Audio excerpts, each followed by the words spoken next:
They beat her son into silence. They thought she would stay quiet too. But Alma Ruiz wasn't just a mother. Before she opened a garage, she closed operations no one talked about. Before she raised a boy, she erased monsters. And when the system left her son brain dead, Alma didn't beg for justice. She hunted it. This is a story about silence, and what happens when silence turns into strategy. If this story grabs your heart or stops you mid-scroll, take a moment to like this video, comment your thoughts below, and subscribe for more powerful true fiction stories like this one. Your voice might just echo louder than you think. The night Noah Ruiz stopped breathing was a warm Thursday in August. The air still carried the smell of barbecue from campus cookouts. The sun had only just dipped below the horizon, and somewhere between the art hall and his walk back to the dorm, the world mistook a boy with a sketch pad for a threat. Noah Ruiz was 17, a senior at Calera Arts Prep, a small campus nestled in the hills of northern New Mexico. He wasn't a fighter. He wasn't a rebel. Just a kid with messy curls, worn sneakers, and a love for graphite shading. That night, he wore a navy hoodie over a paint-splattered shirt. His sketch pad was filled with faces he saw every day.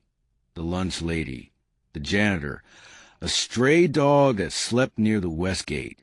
He texted his mom, Alma, late at studio.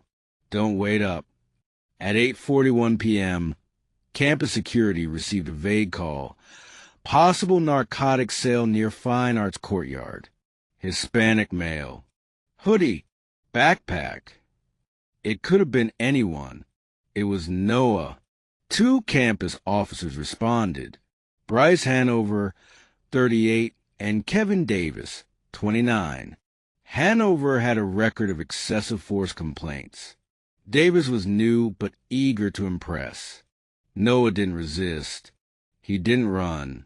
He said, "I think you have it wrong." The rest was taken by the pavement. Security footage from the arts building showed the takedown. But within 12 hours, the hard drives would report data corruption. The university IT logs would be edited. Witnesses intimidated. When Alma got the call, it wasn't from the school. It was from the hospital. "Ms. Ruiz, your son is in critical condition. He suffered head trauma. We need you here." She dropped the socket wrench. The garage she spent 10 years building shook with the sound of her silence. And the war she'd buried just opened its eyes. Alma Ruiz lived a life of order. Oil changes at 2 p.m. every Tuesday. Salsa night on Fridays at the senior center, even if she never danced. Quiet, predictable. It took her almost 12 years to build a life safe enough for a son.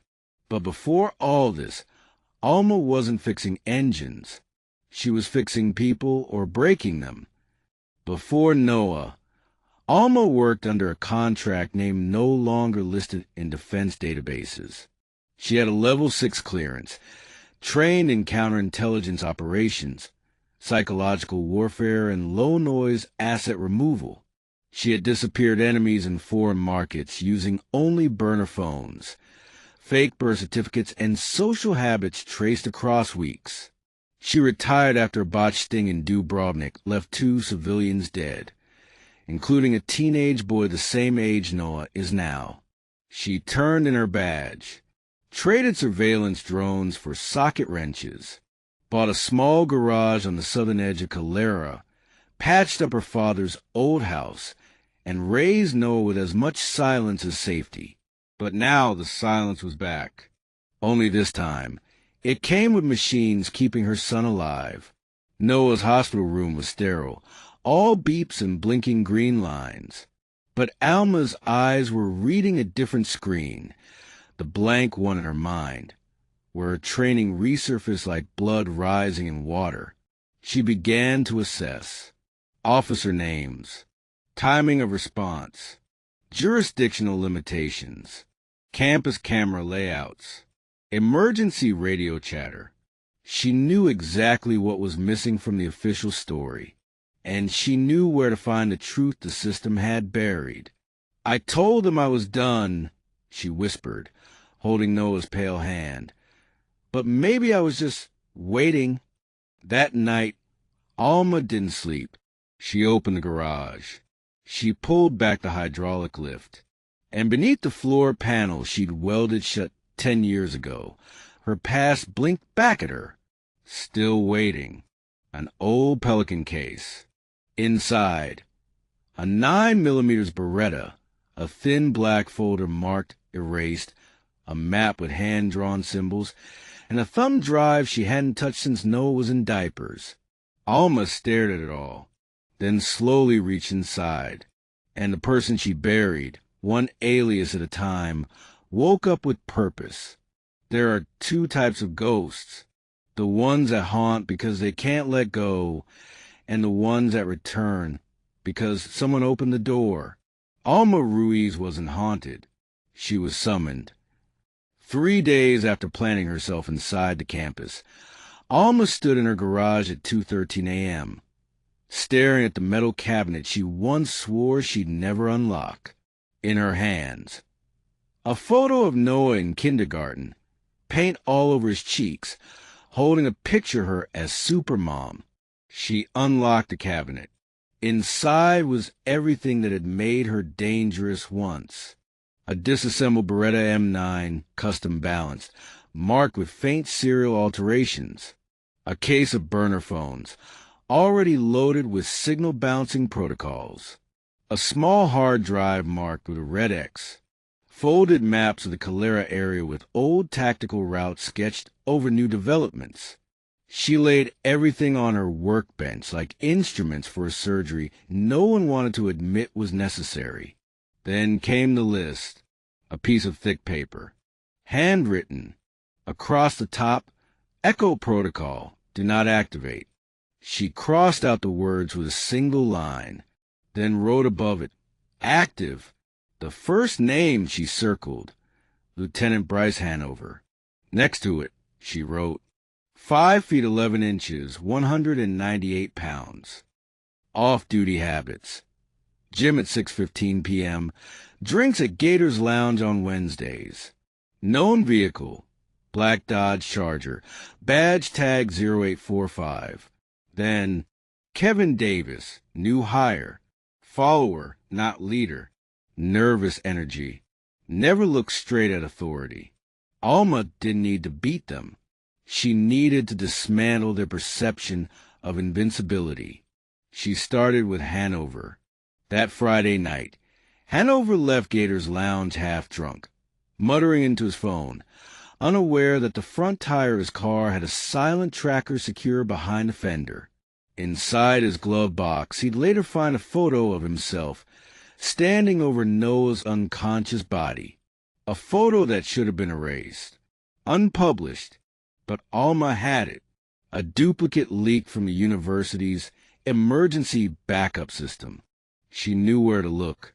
The photo had one word written across the bottom, seen. Hanover never called it in. He'd changed his locks, changed his number, and kept drinking. But the crack had formed. Back at her garage, Alma updated her log. Subject Hanover, destabilized. Moved to next phase. Her breathing was slower now, her hands steady. She sealed the weapons case. I'm not here to kill them, she said aloud, not to herself but to the ghost of the woman she used to be. I'm here to take back what they tried to erase. And outside, the night didn't answer, because the only thing listening was already moving. Corruption rarely stands alone. It holds hands, whispers names, and signs documents with shared pens. Lieutenant Hanover didn't break the system. He just benefited from it. Alma Ruiz was no longer chasing a single man. She was following a pattern. Alma sat in her garage, her laptop dark but open, connected through proxies and ghost servers. On screen, a spreadsheet, Clean, color-coded, a warboard disguised as data. Columns read, name, position, direct link to incident, response timeline, status. She filled them slowly. 1. Lieutenant Bryce Hanover, arresting officer. False report. Status, compromised. 2. Officer Kevin Davis, secondary officer. Co-signed the narrative. Status, unengaged. 3. Dean Marshall Cates, signed off on redacted footage. Status, insulated. 4.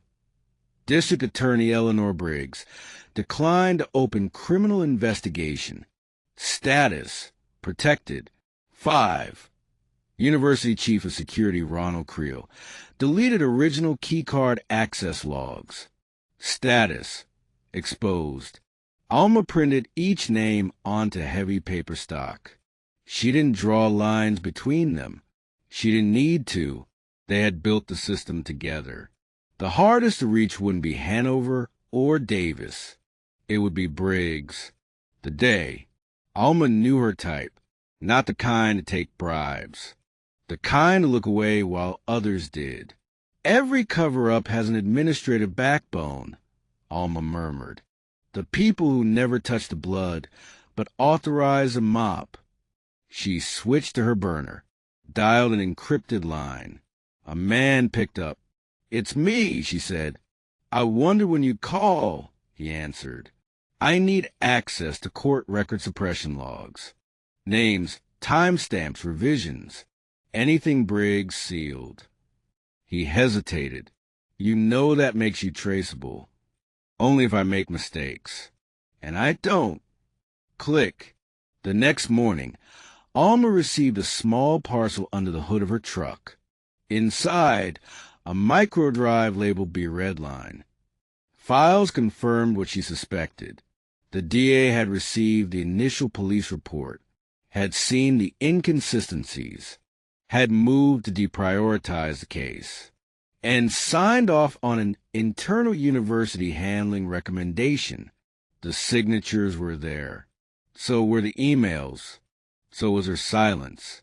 Alma added Briggs' name to a new list, not labeled targets, not labeled enemies, simply involved. The more she uncovered, the more she saw how deep the rot went. But she wasn't overwhelmed. She was motivated. "This isn't revenge," she whispered. "This is recall." The kind the system was never designed to survive. Sometimes justice wears a mask, not to hide, but to make sure no one forgets the face of what was done. Alma didn't need a courtroom. She needed a ripple. And when you whisper the truth just loud enough, it spreads. It started with a single envelope, plain, no return address, left on the steps of a local high school. Inside, a grainy, color-corrected still from surveillance. Noah Ruiz face down, motionless, as Hanover stood nearby, hands on his belt, smirking. No watermark, no explanation, just one sentence scribbled in red ink, tutoring, not threatening. By morning, 3 more copies appeared.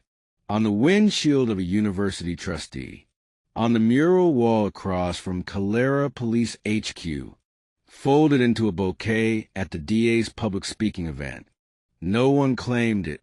Everyone recognized it. By week's end, the phrase was everywhere. Graffiti on underpasses, chalked into sidewalks outside courtrooms, hashtagged onto social posts by students who didn't even know Noah.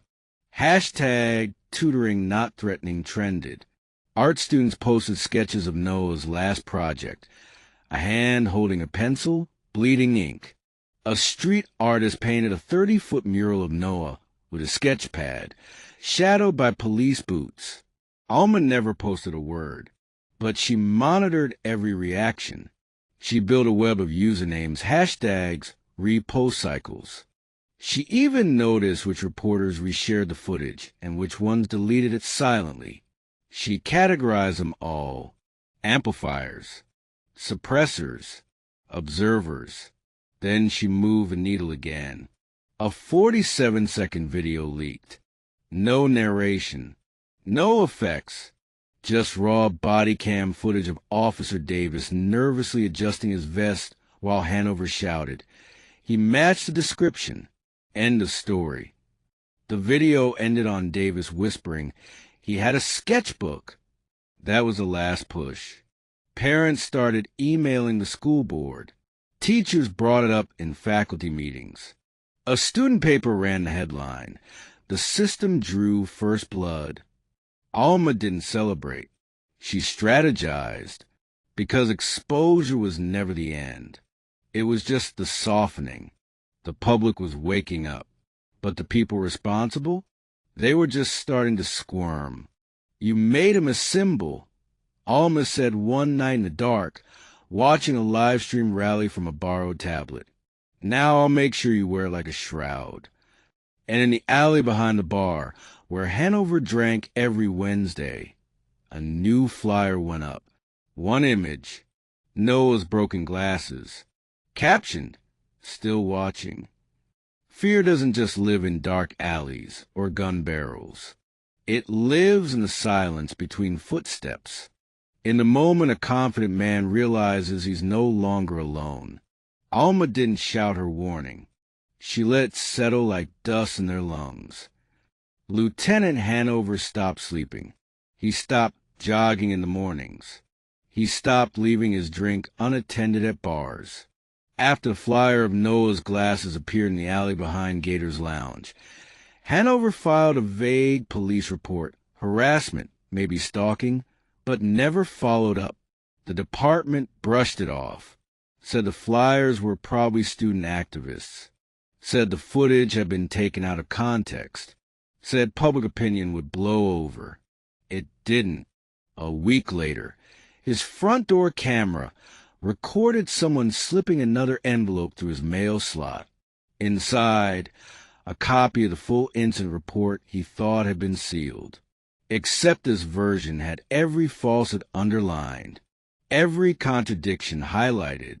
On the last page, a single sticky note: "Found you." Hanover requested a temporary leave of absence. It was denied. Officer Davis started drinking in his cruiser. Alma knew. She watched him tip the bottle back from her vantage in a parking garage 2 floors above. Dean Cates hired private security for his home, then promptly fired them when one was caught snapping photos of his filing cabinets. D.A. Briggs received a call at 2 a.m., a voice distorted by filter. "If you're silenced with protection, consider yourself unarmed." The next morning, her office email was flooded with hundreds of .png attachments. All were different versions of Noah's hospital intake photo. Publicly, the city remained quiet. Privately, the system was fraying. Alma noted every movement. Hanover purchased a firearm he was previously denied clearance for. Davis took a leave, citing anxiety. Cates filed paperwork to retire early. Briggs changed her daily route. Switched cars. Still felt watched. "Good," Alma murmured. Let them feel something. Let them learn what Noah felt. Powerless. Cornered. Out of time. But she wasn't done. Fear was just the start. In her notebook, she underlined a new phrase. Next move, proof. Because whispers only do so much. Sometimes you need confession, and one of them was about to break. Sometimes the truth doesn't need a courtroom. It just needs a lens, a file, and the right person to press upload. Alma didn't want the system to convict them. She wanted the public to remember why they couldn't. Officer Kevin Davis had been drinking nightly, holed up in a cheap roadside motel off Route 29. He wore his badge clipped to a towel rack and kept the blinds shut even during the day. Alma knew where he was. She'd tracked him using a proxy food delivery account he thought was untraceable. The room was dark, lined with empty chip bags and whiskey bottles. The television looped late-night cartoons. She entered quietly, a simple pick on a simple lock. He didn't hear her until the barrel of a camera phone pressed to his cheek. "Say it," she whispered. His eyes went wide, hands trembling. "I didn't touch the kid." Hanover said he matched. He said push hard and ask questions later. He lied. "I just backed the story. I didn't write it." I didn't think he was going to end up in a coma. Alma didn't flinch. She didn't need a weapon. The phone did the damage. She uploaded the video to 3 encrypted channels. It went live within minutes. Title: Second Officer Confesses in Beating of Student Artist. No hashtags. No commentary. Just raw fear, spilled from the mouth of a man unraveling. By morning, it was on every screen. The hashtag tutoring not threatening movement exploded again. High schoolers wore black hoodies with stitched white letters. Teachers walked out in protest. University staff resigned. Davis fled the state the next day. But the damage was done. The truth was out, not from lawyers, not from prosecutors, but from Alma's lens. D.A. Briggs released a panic statement. "We are reviewing the footage and reopening investigations." But it was too late. The court of public opinion had already ruled. A mural appeared outside the school, Noah's face half in shadow, half in bandages. Below it, a quote from a sketchbook. "The only lines that matter are the ones we draw ourselves." Alma watched it all unfold from a safe house across town. A screen in her lap, a map on her wall, one name left uncrossed. Briggs. She circled it. They talk about justice like it lives in courthouses. But justice lives in what happens when you're done waiting. And Alma Ruiz had waited long enough. Vengeance is loud, but reckoning is quiet. Reckoning is the weight that follows you into the woods. Alma never promised justice would be seen. She only promised it would be delivered. Officer Bryce Hanover went off-grid. After the leaked video, after the mural, after the threats, he vanished. No resignation, no forwarding address. He simply disappeared, or so he thought. But Alma had tracked ghosts before. He had a cousin with an old hunting cabin in the Carson National Forest, a place not listed in databases, passed down generationally. No power, no signal, perfect for hiding. Alma waited, not in the shadows, but in the open, dressed in a ranger's jacket. She walked up the trail with a map and a thermos. At the edge of the cabin clearing, she stopped and watched. Hanover was chopping wood, a pistol at his side. His hands still moved like a man sure he was being hunted. She made no sound. She didn't need to. He looked up and saw her. Not Alma the mechanic, not Carmen Estrada the consultant, but Alma Ruiz, what he had made her become again. He reached for the gun. She didn't flinch. "You're not fast enough," she said. And he wasn't. We don't know what happened inside the cabin. There are no photos, no cell signal, no witnesses. But a week later, 2 hikers found a sketchbook pinned to a tree with a hunting knife. It was water-stained, weather-beaten, but the drawing inside remained. A boy sitting at a table, a woman behind him, one hand on his shoulder, both smiling. Signed, N.R. Below the image, a mother's silence. Hanover was never seen again. The cabin remained empty. No body, no struggle, just wind, pine, and ash. Alma didn't return to town. She didn't need to. Justice had never been about staying. It had been about leaving the right kind of mark. and hers was carved into the trees. In stories like this, there is no hero, only the person who refused to vanish. Alma Ruiz didn't ask for a monument. She built one from truth, silence, and the pieces they left behind. 3 weeks after Officer Hanover vanished, Noah Ruiz opened his eyes. Not fully, not with clarity or speech, but they fluttered, focused, followed the light. His neurologist called it a miracle. His nurse called it a beginning. But in the room, there was no cheering. Only Alma, quiet, steady, holding his hand as she always had. She whispered stories, described the mural, talked about the march, told him he had become something bigger than himself. They remember you now, baby, not just the boy they hurt, the artist you still are. She left a sketchbook by his bedside. One page was already filled. A self-portrait of Alma, not smiling, not fierce, just present, eyes watching, hands open. Noah blinked once, then she was gone. 2 days later, hospital staff noted she hadn't checked in. Her garage was empty, her house unlocked, her ID left on the counter. She had left no forwarding address, no contact information, only a sealed envelope addressed to the hospital. Inside, a flash drive containing evidence files, confession audio, internal emails, every piece the justice system had ignored, and a note: don't chase justice, become it. The media dubbed her the silent mother. Some say she fled the country. Others believe she's still watching, waiting to surface when the next child's name gets buried beneath bureaucracy. But in Calera, a statue now stands outside the University Art Hall. It's not Alma. It's Noah, seated, sketchbook in hand, a pencil in mid-stroke.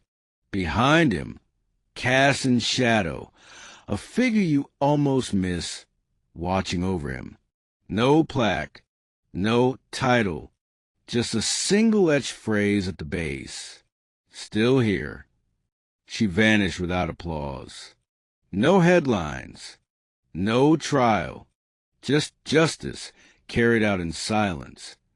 And yet her message stayed behind, in murals, in whispers, and in the boy she refused to lose. Alma Ruiz didn't demand justice. She became it. If this story left something in you, anger, chills, hope, don't keep it to yourself. Like this video. Leave a comment with your thoughts or feelings. And hit subscribe to hear more stories that dig into the truths the world tries to bury. Because sometimes justice isn't found in courtroom. It's found in the people who don't forget,